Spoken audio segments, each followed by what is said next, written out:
Good evening everyone study stream YouTube channel आपण मानक स्वागत।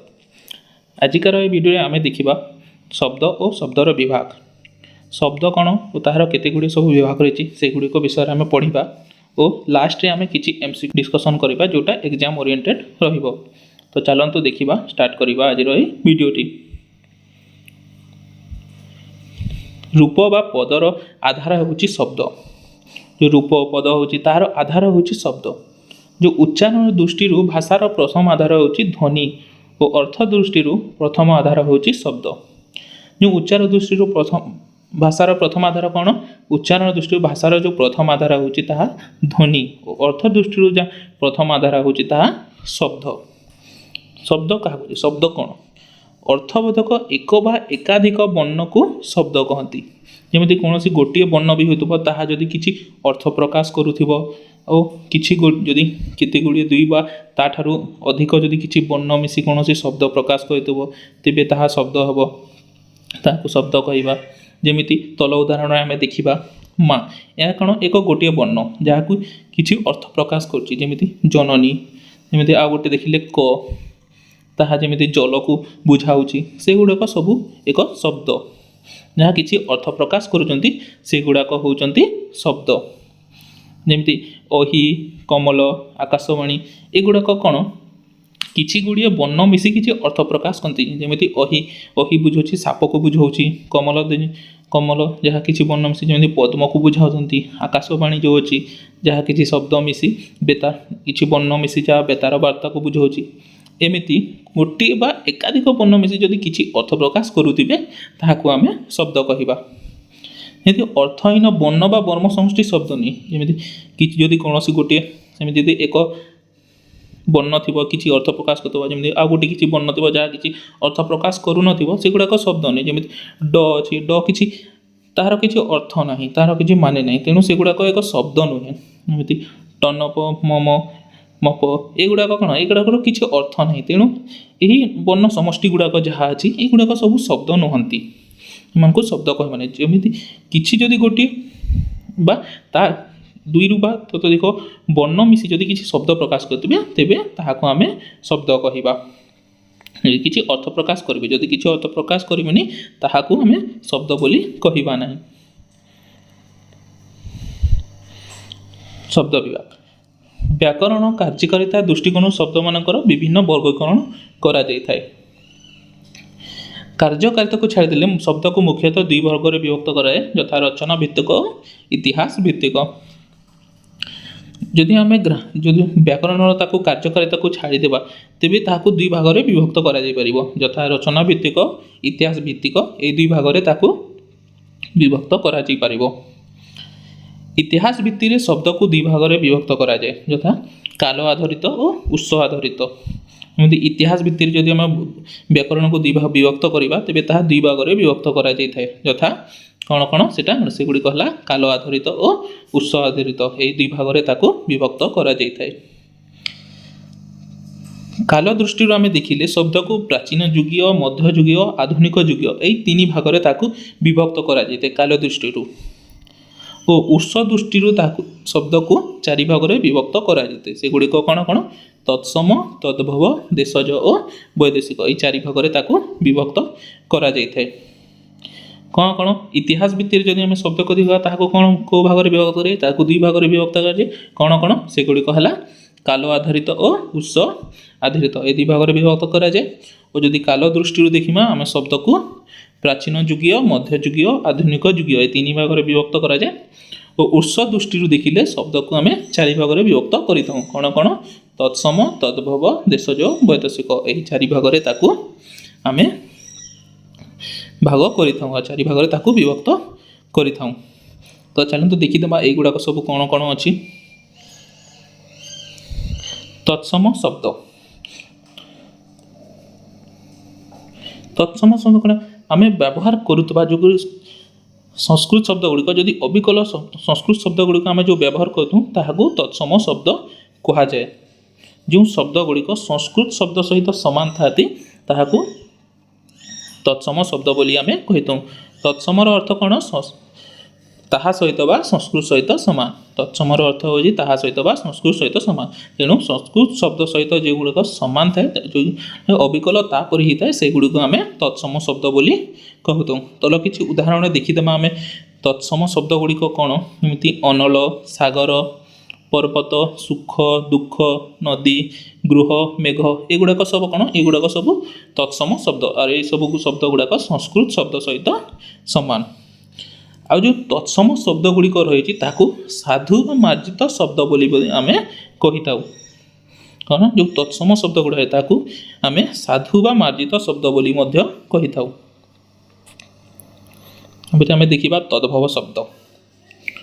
ତଦ୍ଭବ ଶବ୍ଦ ସଂସ୍କୃତ ବା ତତ୍ସମ ଶବ୍ଦରୁ ସୃଷ୍ଟ ଶବ୍ଦକୁ ତଦ୍ଭବ ଶବ୍ଦ କୁହାଯାଏ। ଯେଉଁ ଶବ୍ଦ ଗୁଡ଼ିକ ସଂସ୍କୃତ ବା ତତ୍ସମ ଶବ୍ଦରୁ ସୃଷ୍ଟି ହୋଇଥାନ୍ତି ବା ଜାତ ହୋଇଥାନ୍ତି ସେଗୁଡ଼ାକୁ ତଦ୍ଭବ ଶବ୍ଦ ବୋଲି କୁହାଯାଇଥାଏ। ତଦ୍ଭବର ଅର୍ଥ କ'ଣ? ତଦ୍ଭବର ଅର୍ଥ ହେଉଛି ସଂସ୍କୃତରୁ ଜାତ। ଆମେ ପୂର୍ବରୁ ଆମ ଦେଶରେ ସଂସ୍କୃତ ଭାଷାର ବହୁତ ପ୍ରଚଳିତ ହେଉଥିଲା। ସେଗୁଡ଼ାକ ସମୟକ୍ରମେ ପରିବର୍ତ୍ତିତ ହୋଇ ଓଡ଼ିଆରେ ବ୍ୟବହୃତ ହୋଇଛି। କିଛି କିଛି ଶବ୍ଦ ଗୁଡ଼ିକ ସେଗୁଡ଼ିକ ପରିବର୍ତ୍ତନ ହୋଇ ତାହା ଆମ ଓଡ଼ିଆ ଭାଷାରେ ପ୍ରଚଳିତ ହୋଇ ଆସିଅଛି। ଯେଉଁ ତଦ୍ଭବ ଶବ୍ଦ ରହିଛି ସେଗୁଡ଼ାକୁ ଅପଭ୍ରଂଶ ଶବ୍ଦ ବୋଲି ମଧ୍ୟ କହନ୍ତି। ଜାଣନ୍ତୁ କିଛି ଉଦାହରଣ ଗୁଡ଼ିକ ଦେଖିଦେବା। କ'ଣ? ତତ୍ସମ ଓ ତଦ୍ଭବ ଶବ୍ଦର ଯେମିତି ଅଗ୍ନି ହେଉଛି ଏକ ତତ୍ସମ ଶବ୍ଦ ଯାହା ଆମ ଓଡ଼ିଆ ଭାଷାରେ ପରିବର୍ତ୍ତିତ ହୋଇ ତାହା ଅଗି ହୋଇଛି। କଚ୍ଛପ ଯେମିତି ପରିବର୍ତ୍ତନ ହୋଇ କଇଁଛ ହୋଇଛି। କର୍ଣ୍ଣ ଯାହା ପରିବର୍ତ୍ତନ ହୋଇ ଆମ ଓଡ଼ିଆ ଭାଷାରେ ତାହା କାନ ହୋଇଛି। ଜାମାତା ଜୁଇଁ ହୋଇଛି। ଲତା ଲଟା ହୋଇଛି। ମୃତ୍ତିକା ମାଟି ହୋଇଛି। ଏମିତି ବହୁତ ଗୁଡ଼ିଏ ଶବ୍ଦ ଅଛି ଯେଉଁଠି ଆମେ ଆମ ସମୟକ୍ରମେ ତାହା ସଂସ୍କୃତରୁ ଆସି ଆମ ଭାଷାରେ ମିଶିଅଛି। ଯାହା ସଂସ୍କୃତ ଭାଷାରୁ ତାହା ସୃଷ୍ଟି ହୋଇ ଆମ ଭାଷାରେ ମିଶି ଯାଇଅଛି। ସେଗୁଡ଼ିକ ତଦ୍ଭବ ଶବ୍ଦ ରୂପେ ବ୍ୟବହାର କରାଯାଏ ଆଉ ତାହାକୁ ତଦ୍ଭବ ଶବ୍ଦ ବୋଲି ମଧ୍ୟ କହନ୍ତି। ଦେଶଜ ଶବ୍ଦ। ଦେଶଜ ଶବ୍ଦ କ'ଣ? କାହିଁକ ପ୍ରାଚୀନ କାଳରୁ ବିଭିନ୍ନ ଅଞ୍ଚଳର ବିଭିନ୍ନ ଜାତିର ଶବ୍ଦ ଆସି ଆମ ଭାଷାରେ ମିଶିଯାଇଛି। ଏ ପ୍ରକାର ଶବ୍ଦ ଗୁଡ଼ିକୁ ଦେଶଜ ଶବ୍ଦ କୁହାଯାଏ। କାହିଁକି ଆମ ଦେଶରେ ବହୁତ ଗୁଡ଼ିଏ ଲୋକ ଅଛନ୍ତି, ବହୁତ ଜାତିର ଲୋକ ଅଛନ୍ତି, ବିଭିନ୍ନ ଅଞ୍ଚଳରେ ବିଭିନ୍ନ ଭାଷା ପ୍ରୟୋଗ ହେଉଛି। ସେଗୁଡ଼ାକ କିଛି କିଛି ଭାଷା ମିଶି ଯାଇଛନ୍ତି। ଯେଉଁଗୁଡ଼ାକ ମିଶି ଆମ ଦେଶରେ ତାହାକୁ ଦେଶଜ ଶବ୍ଦ ବୋଲି କୁହାଯାଏ। ଆଉ ଏ ଯେଉଁ ଦେଶଜ ଶବ୍ଦ ଗୁଡ଼ାକ ଅଛି ସେଗୁଡ଼ାକ ଉତ୍ପତ୍ତି ସ୍ଥଳ ସେଗୁଡ଼ାକ କେଉଁଠିରୁ ଆସିଛନ୍ତି ଆଉ କେମିତି ପ୍ରସ୍ତୁତି ହେଇଛି ତାହା ଏଯାଏ ନିରୂପିତ ହୋଇନାହିଁ। ସେଗୁଡ଼ାକ ଆମ ଦେଶରୁ ଯେଉଁ ଭାଷା ସୃଷ୍ଟ ହୋଇଛି ଓ ଦେଶରେ ପ୍ରଚଳିତ ହେଉଛି ସେଗୁଡ଼ାକୁ ଦେଶଜ ଶବ୍ଦ ଶ୍ରେଣୀରେ ଭାଗ କରାଯାଏ। ଦେଶଜ ଶ୍ରେଣୀରେ ତାହା ଦେଶଜ ଶବ୍ଦ ଶ୍ରେଣୀର ସେଗୁଡ଼ାକ ଯାହା ଆମ ଦେଶରେ ଆଞ୍ଚଳିକ ଭାଷା ଗୁଡ଼ାକ ଅଛି, ଆମ ଦେଶରେ ବିଭିନ୍ନ ଜାତିର ଭାଷା ଗୁଡ଼ାକ ଅଛି, ସେଗୁଡ଼ାକ ସବୁ କ'ଣ? ଦେଶଜ ଶବ୍ଦ ଶ୍ରେଣୀର। ଯେଉଁ ଆମ ଓଡ଼ିଆ ଭାଷା ଅଛି ସେଇଟା ଗୋଟିଏ ଦେଶଜ ଶବ୍ଦ ଶ୍ରେଣୀର। ଏମିତି ଆଉ କିଛି ଆଞ୍ଚଳିକ ଭାଷା ଗୁଡ଼ାକ ଅଛି ସେଗୁଡ଼ାକ ବି ଦେଶଜ ଶବ୍ଦ ଶ୍ରେଣୀକ। ଆମ ଦେଶରେ ବହୁତ ଗୁଡ଼ାଏ ଆଞ୍ଚଳିକ ଭାଷା ଅଛି ଯେଉଁଟା ଦେଶଜ ଶବ୍ଦ ଶ୍ରେଣୀରେ ରହିଅଛି।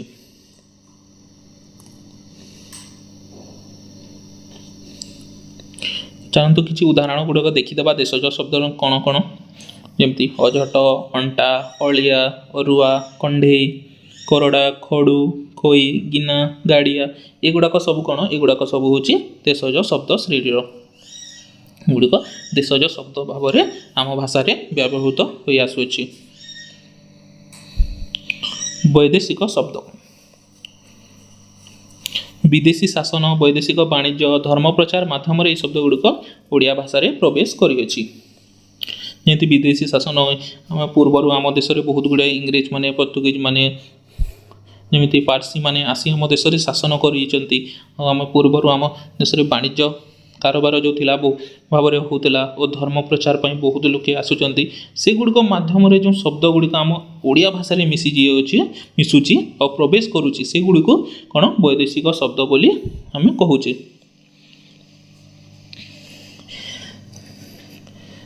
ଯେମିତି ଦୀର୍ଘକାଳ ଧରି ଆମ ଦେଶରେ ମୁସଲମାନ ମାନେ ମୋଗଲ ମାନେ ଓ ଇଂରେଜ ମାନେ ଆମ ଦେଶରେ ଶାସନ କରି ଆସିଥିଲେ, ସେମାନଙ୍କ ସଂସ୍ପର୍ଶରେ ଆସି ଓଡ଼ିଆମାନେ ସେମାନଙ୍କର ଭାଷାକୁ କିଛି ଆପଣାଇ ନେଇଛନ୍ତି, ତାଙ୍କ ଭାଷାକୁ କିଛି ଗ୍ରହଣ କରି ନେଇଛନ୍ତି। ଆଉ ଆମ ଭାଷାରେ ସେଗୁଡ଼ାକ ଭାଷା ଗୁଡ଼ିକ ମିଶି ଯାଇଅଛି। ସେଗୁଡ଼ାକ ଭାଷା ପର୍ଯ୍ୟାୟକ୍ରମେ ଆମ ଭାଷାରେ ମିଶି ତାହା ବୈଦେଶିକ ଶବ୍ଦ ରୂପରେ ଆମ ଓଡ଼ିଆରେ ପ୍ରଚଳିତ ହୋଇଅଛି।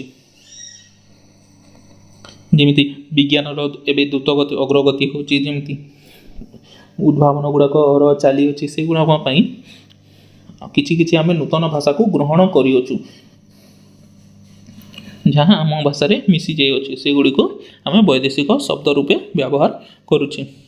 ତ ଚାଲନ୍ତୁ ଦେଖିଦେବା କିଛି ଯେଉଁଠି କିଛି ପ୍ରଚଳିତ ଯେଉଁ ବୈଦେଶିକ ଶବ୍ଦ ଆମ ଓଡ଼ିଆ ଭାଷାରେ ବ୍ୟବହାର କରାଯାଇଛି ସେଗୁଡ଼ାକ କ'ଣ? ଆରବୀ ଶବ୍ଦ। ଆରବୀ ଶବ୍ଦ ଅସଲ, ଓରଫ, ଖରାପ, ଜବାବ, ଦଲାଲ, ବହି, ଅଦାଲତ, ଓଜନ, ଖତମ, ତଦାରଖ, ନାରାଜ, ମାମଲା, ଏସବୁ ଗୁଡ଼ାକ କ'ଣ? ଏସବୁ ଗୁଡ଼ାକ ଆରବୀ ଶବ୍ଦ, ଯାହା ଆରବରୁ ଆରବୀ ଲୋକଙ୍କ ଠାରୁ ଆମ ଭାଷା ଆସି ଆମ ଭାଷାରେ ମିଶି ଯାଇଅଛି। ସେଗୁଡ଼ାକ ଆରବୀ ଶବ୍ଦ ରୂପେ ଆମେ ଆମ ଓଡ଼ିଆ ଭାଷାରେ ବ୍ୟବହାର କରୁଅଛୁ। ପାର୍ସୀ ଶବ୍ଦ।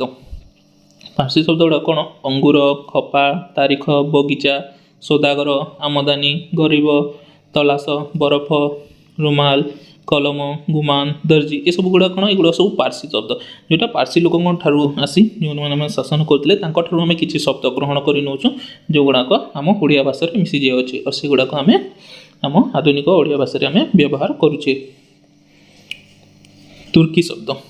କାବୁ, ତୋପ, ସୁରାକ, କୁଲି, ବନ୍ଧୁକ, କୁର୍ତ୍ତା, କଇଁଚି, ବାରୁଦ, ଦାରୋଗା, ଏସବୁ ଗୁଡ଼ାକ ଏଗୁଡ଼ା ସବୁ ତୁର୍କୀ ଶବ୍ଦ, ଯାହା ଆମେ ଆମ ଆଧୁନିକ ଓଡ଼ିଆ ଭାଷାରେ ଯାହା ମିଶି ଯାଇଅଛି। ପର୍ତ୍ତୁଗୀଜ ଶବ୍ଦ। ଆଚାର, କିରାଣୀ, ନିଲାମ, ବୋତଲ, ଆଲମାରୀ, ଗିର୍ଜା, ଫିତା, ମିସ୍ତ୍ରୀ, ଇସ୍ପାତ, ଚାବି, ବାଲ୍ଟି, କଫି, ଏସବୁ ଗୁଡ଼ାକ ଏସବୁ ସବୁ ପର୍ତ୍ତୁଗୀଜ ଶବ୍ଦ, ଯାହା ଆମ ଓଡ଼ିଆ ଭାଷାରେ ବ୍ୟବହାର କରୁଅଛୁ ଆମେ। ଇଂରାଜୀ ଶବ୍ଦ। ଇଂରେଜମାନଙ୍କ ଶାସନର ସଂସ୍ପର୍ଶରେ ଆସି ଆମେ ତାଙ୍କଠାରୁ ବହୁତ ଗୁଡ଼ିଏ ଭାଷାକୁ ଆମେ ଗ୍ରହଣ କରିଅଛୁ। ସେଗୁଡ଼ାକ କ'ଣ କ'ଣ? ଯେମିତି ଅଡ଼ିଟର, କ୍ଲାସ୍, ଟାଇମ୍, ଫୋନ୍, ଡାକ୍ତର, station, operation, coupon, ticket, notice, dress, cycle, ଏସବୁ କ'ଣ କ'ଣ? ସବୁ ଇଂରାଜୀ ଶବ୍ଦ, ଯାହା ଆମେ ଓଡ଼ିଆ ଭାଷାରେ ବ୍ୟବହାର କରୁଛୁ। ଏତଦ୍ବ୍ୟତୀତ ଆମ ଭାଷାରେ ଯେମିତି ଫାର୍ସୀ, ଗ୍ରୀକ୍, ସ୍ପେନୀୟ, ଇତାଲୀୟ, ଓଲନ୍ଦାଜ, ରୁଷୀୟ, ଚୀନା, ଦ୍ରାବିଡ଼, ଏସବୁ ବହୁତ ଗୁଡ଼ିଏ ଭାଷା ଯାହା ଅଛି ଆମ ଶବ୍ଦରେ ପ୍ରବେଶ କରିଛି, ଓଡ଼ିଆ ଭାଷାରେ ଆମ ପ୍ରବେଶ କରିଅଛି। ସେଗୁଡ଼ାକ ଆମେ ଆମ ଆଧୁନିକ ଯୁଗରେ ଆମେ ତାହାକୁ ବ୍ୟବହାର କରୁଛୁ। ଆଉ କିଛି ଗୁଡ଼ିଏ ଭାଷା ଅଛି ଯାହା ଆମ ଶବ୍ଦ ଓଡ଼ିଆ ଭାଷାରେ ମିଶିଅଛି, ଆଉ ସେଗୁଡ଼ାକ କିଛି ମୌଳିକ ରୂପରେ ତାହା ପରିବର୍ତ୍ତନ, ଯାହାକୁ ଆମେ ଉଚ୍ଚାରଣରେ ପରିବର୍ତ୍ତନ କରି ଆସୁଛେ। ଯେମିତି ଡକ୍ଟରକୁ ଆମେ ଡାକ୍ତର କହୁଛେ, ରେଲୱେକୁ ରେଳବାଇ କହୁଛେ, ଡେପୁଟିକୁ ଦୀପଟି କହୁଛେ, ଟବାକୁ ତମାଖୁ କହୁଛେ। ସେସବୁ ଗୁଡ଼ାକ ପର୍ଯ୍ୟାୟକ୍ରମେ ତାହା ପରିବର୍ତ୍ତନ ହେଉଛି, ତାହା ଆମେ କିଛି କିଛି ପରିବର୍ତ୍ତନ କହିଛୁ, ତାହା ଆମ ଓଡ଼ିଆ ଭାଷାରେ ମିଶି ଯାଇଅଛି।